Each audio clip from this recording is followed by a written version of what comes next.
Hello everybody and welcome back to the channel. Today I'm going to be taking a look back at a much older Marvel Legends release. Slightly unusual in the sense that this is part of a 12-inch line that Hasbro tried to get off the ground about 10-ish years ago. Now this wasn't the first time that we had a 12-inch Marvel Legends line. Toy Biz did something quite similar, and then when Hasbro took over the line they tried to continue it for a little bit of time and then ultimately it petered out. But they had another go about 10 years ago and tried to reinvigorate this line once again. Sadly, this would ultimately be short-lived as well, only going to about 2 or 3 series. Nevertheless, we got some pretty cool figures out of this line, and today I'm going to be taking a look back at the Iron Man. So let's start by taking a look at the packaging. Of course, this is oversized packaging. It's got to house a 12-inch action figure after all, and we have this wonderful window display here where we can see the figure, all of his various bits and pieces, and there's even a little bit of decoration on the interior card art as well. Now, in terms of the decoration and the design of the packaging, there's not an awful lot going on in terms of the borders. There's not a lot of space here, to be fair.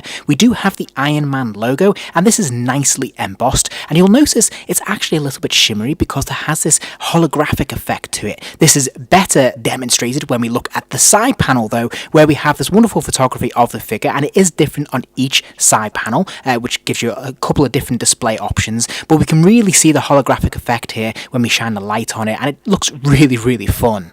And again, the same is true of the reverse of the packaging, where they're making really good use of this, slightly larger canvas they have here. Another fantastic image, this time of Iron Man seemingly flying, which looks really cool. Again, we have that holographic effect there, and then we have some more smaller images underneath, and just a little bit of text.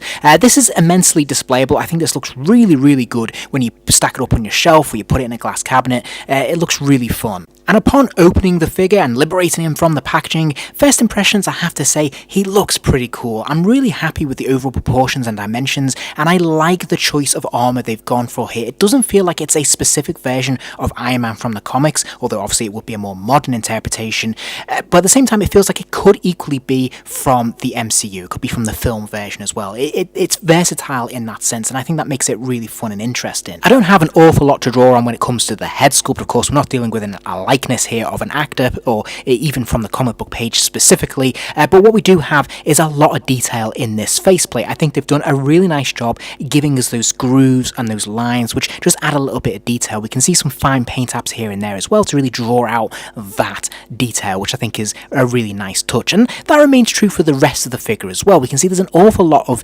detail in the actual armor plating, lots of grooves, lots of cuts, lots of lines, and whilst there's not an awful lot in the way of paint apps, where we do have paint, it's very meticulously applied. Obviously there's a distinction there between the gold armor plating and the red, which is the base plastic, and I think overall it's quite striking. It's very colourful and it looks the part, and he does get a little bit of TLC in the way of paint apps when it comes to wherever he has those circular discs. So we can see them most notably on the gauntlet there. There's 3 of them, and you can see there's this slight blue outer edge being painted around there to make it look like it's actually glowing, and I think that works an absolute treat, and it's a really good example how just a small application of paint can make the world of difference. And all in all, the presentation of this figure is really neat and tidy, and I think it looks pretty nice. And as you might hope, he has no problem standing freely because he has a good surface area in terms of his footing. So let's take a quick look at the articulation. Well, there's a ball joint at the base of the neck, so the head will rotate all the way around. It will even wobble side to side,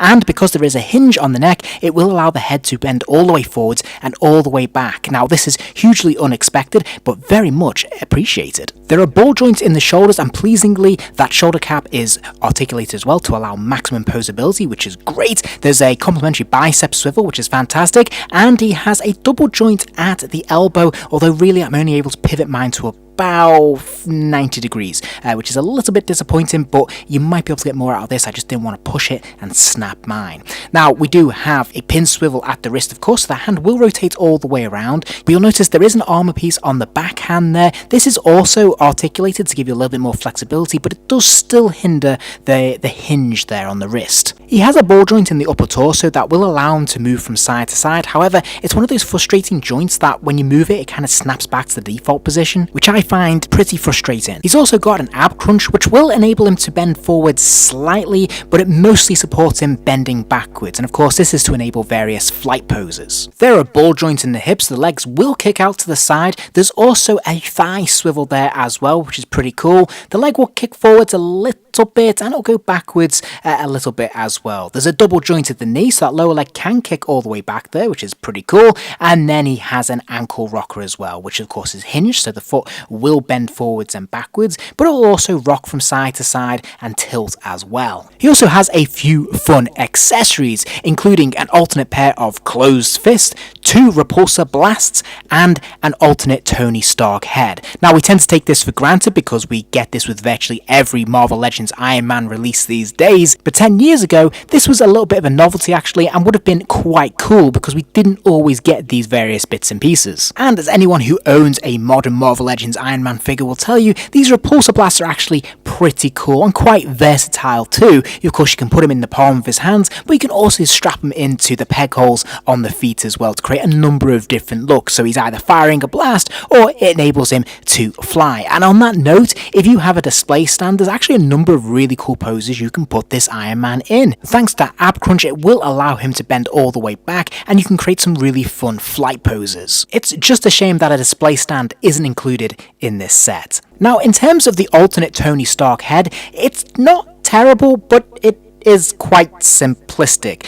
There's not a lot going on in the way of paint apps. The sculpting itself seems a little, well, basic. There's some detail there, but I'm not loving this in all honesty. We've had many better, superior head sculpts on the 6-inch line in subsequent years. It's a shame we couldn't get one of those scaled up and added here. Okay then, final thoughts from me. I have to say I really like this 12-inch Iron Man figure. It's a real shame to me that this line didn't continue to thrive and produce more waves, because they set the bar pretty high with some of the releases like this Iron Man. Now, admittedly, they're not perfect. Obviously, I touched on the Tony Stark likeness not being brilliant, and of course, I'm also looking at that ball joint in the chest, which I'm not a huge fan of. But other than that, this is a really nice figure, and it has all the fun and detail and accessories and playability and posability that you would associate with the 6-inch line. It's just writ large on a larger canvas, and I think they make a really nice display piece. On the other hand, if a 12-inch line went even half as deep as the 6-inch line, well, I probably wouldn't have any space left in my house to store them, so maybe it's a good thing. I hope you enjoyed the video. If you did, please do consider giving the video a like. That kind of thing really does help the channel out, and it allows me to keep making more content.